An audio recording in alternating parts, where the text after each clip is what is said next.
Hey there, Wolfpack fans. It's me again, Kenton bringing you another episode of Locked On Wolfpack. And folks, we've got to talk about Saturday night, the homecoming win. The defense was spinning. MJ Morris getting the ball rolling. Michael Allen sightings, all the good things. This team got the job done, and I'm going to tell you how in just a second here. But before we do, I have to tell you this episode is brought to you by LinkedIn Jobs. They'll help you find the candidates you want to talk to faster. Post your job for free at linkedin.com/lockedoncollege. That's linkedin.com/lockedoncollege to post your job for free. Terms and conditions do apply. Now, folks, there's so much to get into. Obviously, we're looking at MJ Morris grow up right in front of our eyes. We're looking at him play well right in front of our eyes. And we're asking questions or having to ask questions that are going to be important going forward. But first, we're going to do a review of the 30-21 win. We're going to talk about how this team did against Kenton. We're going to talk about all those things coming up on today's episode of Locked On Wolfpack. So stick with us, folks.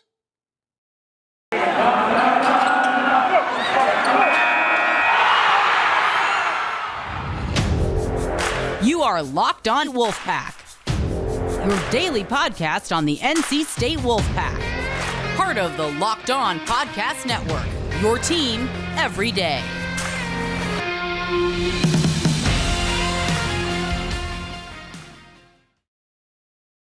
So, folks, I feel like I have to get this going because the first thing that needs to be talked about, we're going to get Kenton's keys out of the way after we get into the review of the actual game.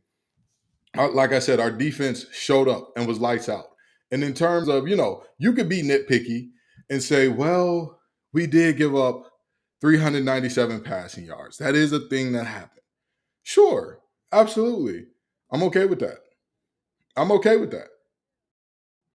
If what this team is or is not, if I'm looking at the grand scheme of what Wake Forest is or is not, I'm all right with giving up 397 yards to him.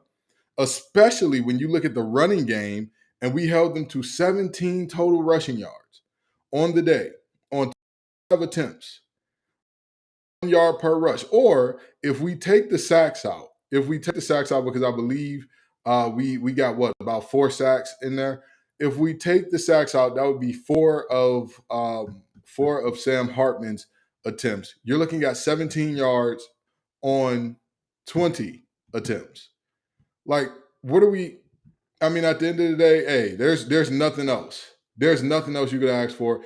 Even if you were to say, well, the obviously the sacks, lost yards, you push the numbers up a little bit, all that good stuff. Doesn't matter. Doesn't matter to me. The reality is this team did everything that they were supposed to do defensively. They showed up, they showed out. And there are guys who we knew were proven commodities coming into the season, right? The linebackers doing their thing. Proven commodities coming into the season. We expected the linebackers to do their thing. Nobody is surprised by Isaiah Moore and Drake Thomas and Peyton Wilson combining for 26 tackles. Nobody's surprised by them combining for 3 sacks, for 6.5 tackles for loss. Nobody's surprised by that. But again, our defensive back play has been phenomenal. Our defensive back play has made the difference. That is what has made and people looked at me crazy when I said this is a playoff defense. Folks looked at me crazy and said I didn't know what I was talking about. I'm going to say this. This team and what they're doing, they had every reason to pack it in and say, hey, season's over. We're done. We're good here. We can't accomplish our goals. We wanted to finish inside the top 10, maybe. We wanted to finish inside all these things. We wanted to potentially be a dark horse in the playoff. We wanted to get to the ACC championship. All of those things were set to be the goals. And once some of them were wiped off the table after the loss to Syracuse, this team still showed up. This team still said, you know what? It's all right. It's okay. Things aren't perfect. Things aren't great, but we're still going to show up. And that's all that you can ask for out of a team. And that's why this team is still winning games. And then on top of that, you're getting contributions from players that you just don't expect or that you just haven't seen. I mean, we talked about Michael Allen on Tuffy Talks. I made an appearance on Tuffy Talks, and that'll be coming out pretty soon here. We talked about Michael Allen sightings. The man rushed for 36 yards on 5 carries. That's what you like to see. Jordan Houston, 53 yards on 12 carries. That's what you like to see. MJ Morris, of course, helping out in the run game as well. That is what you like to see. That is what will get this team to where they need to be, getting contributions from the quote unquote no name guys. Thayer Thomas doing Thayer Thomas things, of course, leading this team with 8 receptions for 79 yards. Keon Lassane catching for 3 receptions, 71 yards, and 1 touchdown. Lassane has been an absolute revelation this year. The big pass to him on 3rd and long is what really got Morris comfortable. And from there, he kind of took off and played a lot better going forward at that point. That was the moment in which MJ made it clear, hey, we're good. Relax. We'll be okay. We'll be fine. And from there, like I said, that's all you can hope for. That is all you can hope for. A team that keeps showing up, keeps battling. Daryl Jones, big body guy with two red zone receptions, both touchdowns, and Devin Carter, 1 catch for 20 yards where he got hurt. And man, I'll tell you, he took a heck of a hit, but he held on to the ball even through that very tough hit. So when I'm looking at what I see here, I'm very simply saying this is a game where you find a way. You find a way. And also, let me say this. A lot of folks got on me about we don't need to rush 3. We don't need to rush 3. We don't need to rush 3 because when we rushed 3, we actually had a good amount of success. We got an interception, a couple pass breakups and all that while rushing 3. And I want to say this. We had a ton of success with blitzing, number 1. And number 2, even on the plays that would be considered failures, right? The touchdown to Moore in early in the game. We blitzed, we brought pressure, it left Cyrus Fagan 1-on-1 with Moore. That catch that Moore made was phenomenal. It was phenomenal. You don't see 10 catches like that, 15 catches like that across all of college football, regardless of level. You don't see that every week. You don't see that. You live with that. You live with that. No defense is going to take away everything. But my thought in not rushing 3 is very simply this. If you are getting the wheels whooped off you in terms of secondary, right? Because like I talked about in the pregame show, Pitts was looking bad last time we played Wake Forest. That was I believe his worst game in an NC State uniform. He was looking bad. They were targeting him. They were going at him. Sure, in that situation, be more conservative. Absolutely. But with the way our defensive backs played and with the success that we had in terms of blitzing, in terms of not letting things play out, I think that we did a fine job. I think that we did a fine job in terms of what we were doing in blitzing and coverage. So why stop that in lieu of trusting that Sam Hartman's going to make a bad read or a bad throw? Now, granted, it worked out. And I've always said, hey, Coach Gibson gets paid more than me to talk about this to tell this defense what to do. He knows it better than I do. Hey, you were right. I was wrong. I give you that. But for me personally, the thought was very simply, I don't want to have a situation where I'm trusting and waiting on, well, are we doing it right? Well, is Sam Hartman going to make the bad throw? As opposed to pressuring him into making the bad throw. That's my personal opinion on like what I would like to see in terms of not waiting on again. I can trust you to make the bad throw. I can trust Sam Hartman's a quality quarterback. He's got a little bit of the yips right now. It's shown that he's made some bad decisions over the last 2 weeks, combining for 6 interceptions. But if I'm looking at his history, I'm not sure I would have went that route. But again, that's why Coach Gibson gets paid the big bucks, because he knows what to do. He knows how to call that thing and how to get the best out of these players. He knows how to get the job done. And speaking of jobs, we got to talk to you about LinkedIn Jobs. LinkedIn Jobs is the place to be in terms of looking for your new potential hires, because every single one can feel like high stakes for your small business, and you want to be 100% certain that you have access to the best qualified candidates available. That's why you need to check out LinkedIn Jobs. LinkedIn Jobs helps you find the right people for your team faster and for free. All you have to do is create a free job post on LinkedIn Jobs, then add your job in purple hiring frame to your LinkedIn profile to spread the word that you're hiring. Simple tools like screening questions make it easy to focus on candidates with just the right skills and experience so you can quickly prioritize who you'd like to interview and hire. It's why small businesses rate LinkedIn jobs number one in delivering quality hires versus leading competitors. LinkedIn Jobs helps you find the qualified candidates you want to talk to faster. Post your job for free at linkedin.com/lockedoncollege. That's linkedin.com/lockedoncollege to post your job for free. Terms and conditions do apply. Now, folks, we're going to get into what this team looked like against Kings Keys because I already told you the blitzing was going amazing.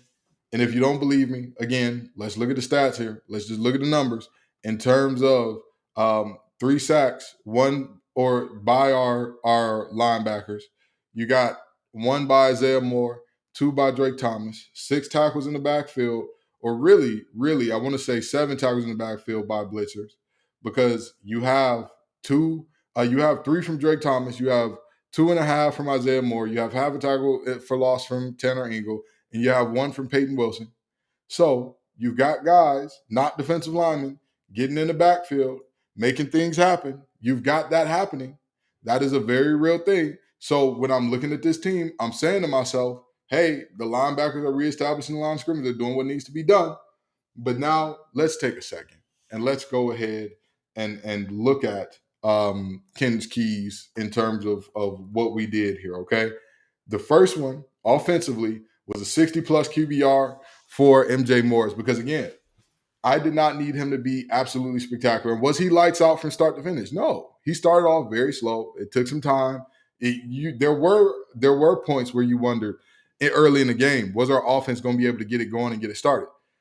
And you trust that our defense will give the time to our offense to kind of figure it out. You trust that our defense will give our offense the ability to kind of go through and figure it out.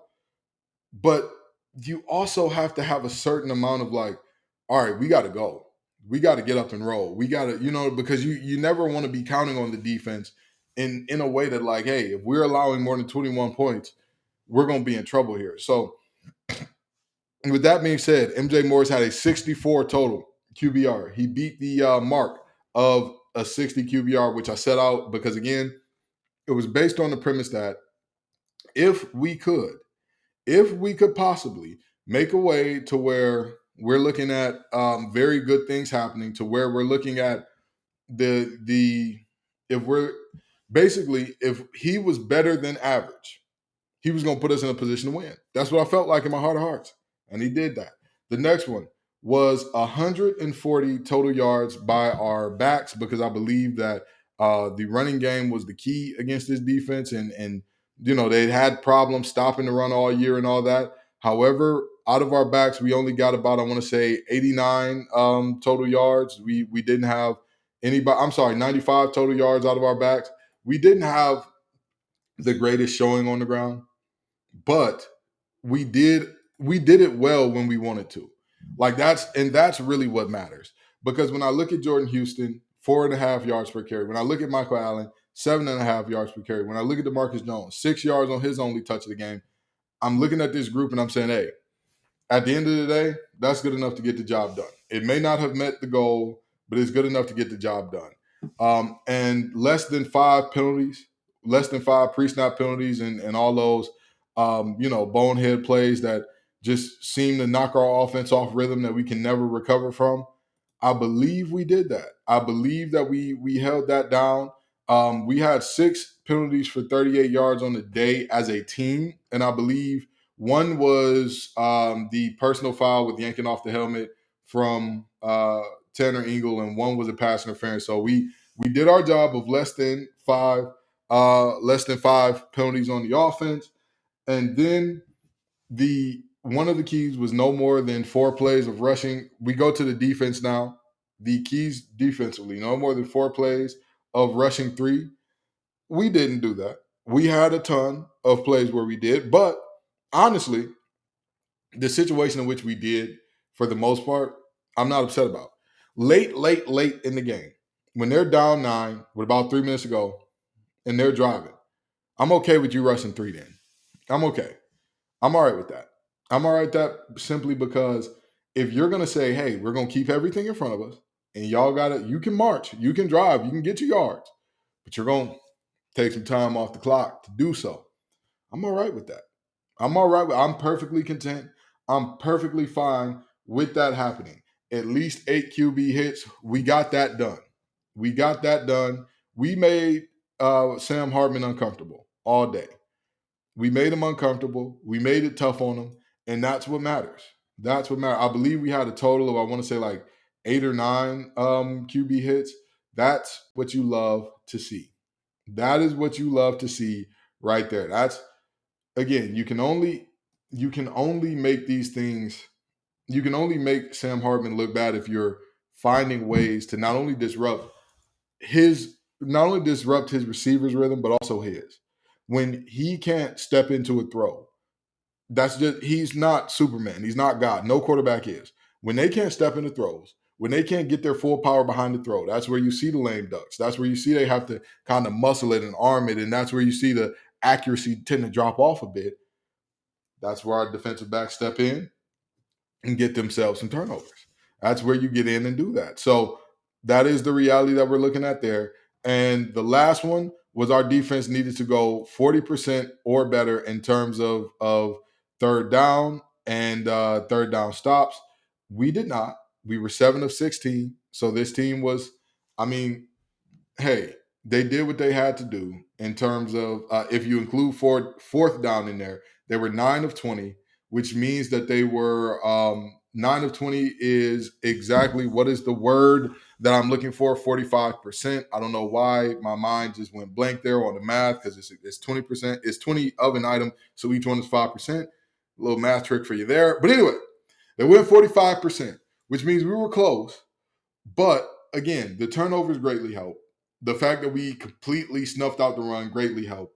But the fact of the matter is, they did get 45%. And so, even late, there were moments where we were all a little concerned, all a little tight there. So this team went 3 of 6 against the Keys, and we came away with the win. Again, here's a situation where everybody's saying, well, all of these questions are going to be here about the future because of the way that this team is playing and what's going on here. I'm going to tell you this. If I'm looking at this team, I am not going to ask questions about the future. I'm not going to ask questions about anything but the right now, because, again, there's a ton of things still ahead of us in the present. You have 7 wins with 3 games left. 7 wins. Let me throw that at you one more again. 7 wins with 3 games left. Of your next 3 games, you have Boston College on senior night. No disrespect to the folks up there on Chestnut Hill. These guys are in a free fall. Lost to a UConn team that I didn't even come up with keys for, or say, hey, or not that I didn't come up with keys for, but I said they were an unserious outfit that we couldn't really take the stats from seriously. They lost to that team. Only put up 3 points against that team. So, I think I'm maybe thinking out loud here. I think that we should have enough to extend our home winning streak to the longest in program history, number 1. And number 2, you still have 10 wins in front of you. Again, you have 7 with exactly 3 games left on the schedule. And really, you're bowl eligible and you're in the ACC, 4 games on the schedule. You've got 3 in a bowl coming up. 3 in a bowl coming up. So 10 games are still there. People talk about, we potentially wanted to finish in the top 10. Why can't we? Why can't we? Don't get me wrong. I know the disrespect that NC State gets. I know the narratives that surround NC State, all that good stuff. Hear me out. This team runs the table. If this team beats the boys in Baby Blue handily in Chapel Hill, and then they go forward to win a bowl game convincingly, why would they not? If you go into a bowl game as a 10-win ACC team, even if you don't end up in the New Year's Six Bowl, you're going to be playing a really good team. You're most likely going to be playing another ranked team. You handle that business. Why not? Why you're walking out of the season 11-2 with your only two losses of the season being one early season to Clemson and another loss when you had lost your starting quarterback. Why? What would? And this is not lost your starting quarterback as in you lost your starting quarterback and it was 8 games after you lost your starting quarterback and you should have had it figured out, but you just didn't and you just couldn't win the game without. No, no, no, no. We lost our starting quarterback the game before Syracuse, the game before our second loss. So why would we not? Again, the goals are there. The potential for this to be one of the best seasons in NC State football history is there. I know a lot of people like to measure in championship or bust, but let's be honest with ourselves. This team, this program, not just football, has been emaciated, has been starved, has been hungry, thirsty, just wanting more than anything to get that championship. We did not get there this year. And I know that hurts with this defense. I know that hurts with the ACC preseason player of the year. I know that hurts with backs that had with a defensive backfield that's playing above his head. I know that hurts with backs that have shown themselves to be solid contributors. Multiple backs, by the way. At this point, we're on our third back who is doing good things when you hand him the ball. Demi Sumo was a revelation early. Jordan Houston is who he is, and he looks darn good. I don't care what nobody say. Michael Allen has come through and been another revelation. I know. Returning 4 or 5 starters on the offensive line. I know. Trust me, we all wanted to see a championship, but this team still has so much in front of them. And I'm so glad, and I'm not saying this to talk down to Wolfpack Nation, because one thing I want to talk about, all this ruckus about what the fans are and are not, leaving early, who are the 15 false starts in the last 2 games. Wake Forest is one of the least penalized teams in the nation. They're definitely the least penalized in ACC. Definitely least penalized. 5 false starts forced. Wolfpack Nation, this ain't about, I don't think that y'all are good fans. I'm just saying, anybody who's saying this season is still going to be a failure regardless of outcome, I don't know how you do so. Because there, again, we got a Boston College team just god awful coming up on senior night. We're heading into a Louisville team that is, we're heading into Louisville to play a team that is on a winning streak, that is on a little bit of they're fighting for their coach's life. And boy, I'll tell you what, they are fighting hard. I will give them that. They are fighting like their life depends on it. They have won games against UVA, Pitt, Wake, and then James Madison coming into that this matchup against us in a week. But with that being said, and they've got Clemson. I'm sorry, they've got Clemson this Saturday. So we'll see how good they are, how locked in they are. But they've got Clemson next Saturday, and then they're coming, and then we're going to see them rather. I'm just saying. To me, to instantly say, "Oh, this season's over, we're done for, it's over with," it's ludicrous. It's madness, if you ask me. It's flat out madness. And then we've got that UNC team. They, like Illinois, are one of the only teams in the nation to have the record that they have without beating one ranked team. Without beating one. Had not gone into any game against an opponent that was ranked and walked out as winners. Not once. Not once. And granted, that Notre Dame game looks better now. It was a loss, but it looks better now. They've got Wake Forest next week. They can show improve then. They've had a good hand against Wake Forest, and those have always been high-scoring, exciting games. But that's the reality. That's what we're looking at. All 3 of those games are winnable. Not a single one of those games am I like, man, us winning that game is so far-fetched, so far out of my mind, so crazy, so nonsensical. I don't see it. So all of the things are still in front of this team. Wolfpack Nation, keep doing what y'all do. Keep showing up. And I'm telling you, I told folks even after even after Devin Leary went down, and even after when I was predicting best case scenario, I said it's possible we can go 3-1. It's possible we can run a table. I said it. I said it was a slim chance, but it's possible. With the way MJ's playing, those chances just got a little bit thicker. All right. And if we're talking about the odds of things happening, we've got to talk about betonline.net. Betonline.net is your number one source for all your sports betting for football and the start of the new basketball season. Find all the latest player developments, team matchups, news, podcasts, and in-depth analysis on every game. And as always, BetOnline remains your continued source for all your sports wagering information with live betting and up-to-the-minute scores for every sport out there. The fastest and easiest way to check in on all your favorite games and events, including MLB, MMA, boxing, and golf. Head to the website to learn more. BetOnline, where the game starts. So, folks, we're about to land this thing. But again, a 30-21 win, 3 interceptions, MJ Morris, 3 touchdowns. This is a team that has not quit, that has continued to fight, that has continued to battle, that has continued to show up. And Wolfpack Nation, y'all are continuing to show up. Y'all are continuing to be with this team, and it's a beautiful thing to see. It's a beautiful thing to see. We need you again, right? For senior night, we need you again for these guys who have poured so much into this program, who have changed the culture and the expectations. Because let's be honest now, I was here during his first year. Had anybody promised us a situation where we'd be 7-2 with 3 winnable games in front of us for any one of those years that I played, we all would have took that. We all would have took it. We all would have, and this is where we are now. So let's maybe not be so judgmental and harsh on things didn't play out the way we wanted to this year. And let's look at the reality is still pretty damn bright. The reality is still good and bright.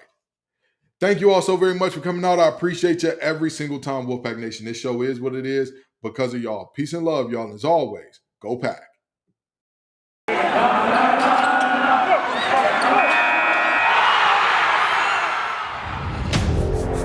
You are Locked On Wolfpack, your daily podcast on the NC State Wolfpack. Part of the Locked On Podcast Network, your team every day.